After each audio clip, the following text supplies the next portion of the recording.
Greetings, comrades. Thank you all for coming here today. I wanted to start firstly by sending my solidarity to the students that SOAS has suspended for supporting Palestine and for organizing in the encampment, which I think is absolutely outrageous. And anything that we can do to support them, we should. Now, what Israel is doing currently in Jabalia and Beit Lahia in the north of Gaza, I think underscores Israel's policy of the extermination of the Palestinian people. From the outset, the Zionist movement recognized that it could only establish a Jewish state through the colonization and displacement of the Palestinian people by force. And it therefore recognized that it could only do this by being bound up with Western imperialism, by becoming an arm of the Western Empire in the Middle East. It self-described itself in 1951 as the West's watchdog state. It said strengthening Israel helps the Western powers to maintain equilibrium and stability in the Middle East. When you have the soon outgoing Joe Biden saying that there are red lines and then letting Israel cross them, saying that there should be a ceasefire and then continuing to supply the weapons that enables them to commit that genocide, it can be tempting to believe that Israel is the one calling the shots. And I've even heard some people say that what Israel is doing is not actually in US interests. And I think, sure, if it was up to Biden, he probably doesn't know what day it is, but if he has a rational thought, him and whoever succeeds him would probably like Israel to be a little bit more restrained in their butchery. But the objectives are very much the same. Over the last 13 months, the US has carried out one of the largest arms transfers in such a short space of time to Israel. There are now almost 50,000 US troops stationed in the Middle East, up 50% from October 2023.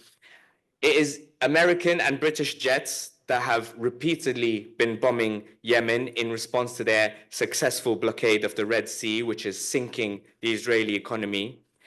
And the reasoning is this: the US's so-called war on terror, which sought to cement US hegemony in the Middle East by force, resulted in its defeats in Afghanistan, in Iraq, and Syria, and strengthened the regional power of Iran and the resistance organizations across the Middle East that oppose Western imperialism. Israel's genocide has unleashed barbarity beyond comprehension. It is part of a pursuit of total territorial and demographic control between the river and the sea, but it is also calculated to weaken the forces of opposition to Western imperialism. Israel's attack on Iran this week was not only sanctioned by the United States, but it is reported that it targeted military facilities which were producing drones that Russia is using in its war in Ukraine. And over the last 2.5 years, the US and Britain, and even more so, have at every step sabotaged any prospect of peace negotiations that could end the war in Ukraine. The US and UK have helped Ukraine cross every supposed red line that was in place when the war started, from supplying them with tanks to fighter jets and now long-range missiles that can be used offensively inside Russia. And both sides are talking openly, insanely, about tactical nuclear weapons on the battlefield. The huge amount of military spending that is going to supporting Israel's genocide in Gaza pales in comparison to how much has been spent on arming Ukraine. The UK has now increased its military spending to 2.5% of GDP. And on the very same day that the Labour government told us that they had to cut winter fuel payments to the poorest pensioners in society because of some imaginary black hole, it announced that it would be committing itself to spending at least £3 billion a year on arming Ukraine for as long as it takes. They will willingly sacrifice the lives of Ukrainian and Russian civilians, of Palestinians, Lebanese, Iraqis, Yemeni, Iranians, and working class people right here at home to maintain their imperialist hold of the world. And if control of the Middle East and the weakening of Russia are two fronts that Western imperialism is fighting on, then the third front and that the other two are geared towards is the growing confrontation with China. There is currently more American military hardware and aircraft carriers in the South China Sea and in the military bases in close proximity to China than there have ever been. As part of the AUKUS Pact, the West is establishing a fleet of nuclear-powered submarines in Australia and have this week been conducting exercises that develop new forms of undersea warfare and electronic warfare using artificial intelligence. The rise of China in some ways mirrors the US's entry into the world stage as the dominant power, which involved establishing the economic institutions that calibrated neo-colonialist relationships between the West and the global South, something that China is emulating with its Belt and Road Initiative.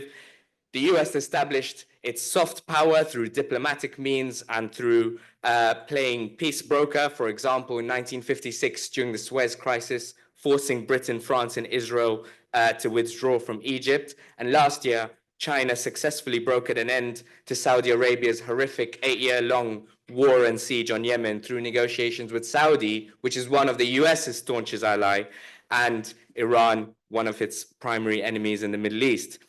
Today, China's military spending is only second to the United States. So let's have no illusions about China's development as an imperialist power in its own right, but understand, in the words of the great anti-imperialist socialist Karl Liebknecht, that the main enemy is at home. The genocide in Palestine, the war in Ukraine, the growing confrontation with China are symptoms of Western imperialism, and the fight for an end to this genocide, for Palestinian liberation, is inherently linked to the fight to break the shackles of imperialism in its totality. And there is reason to have hope.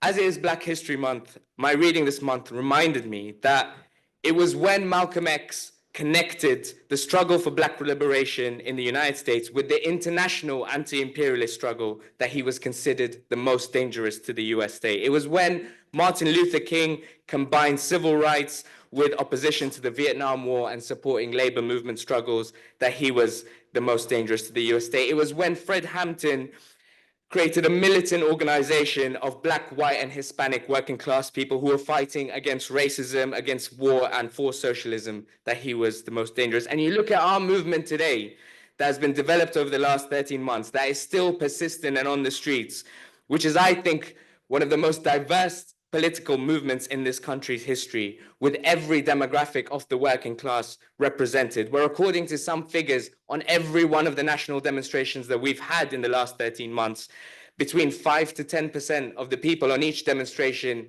it is their first Palestine demonstration that they are attending. We are creating a growing layer of politicized, confident, militant people who are linking up the fight for Palestinian liberation with the fight against imperialism more generally, against austerity, and against the attack on our democratic rights, and against the fascists. And it's this is the kind of social force that terrifies the British state, and this is the kind of revolutionary force that can free us all. Solidarity.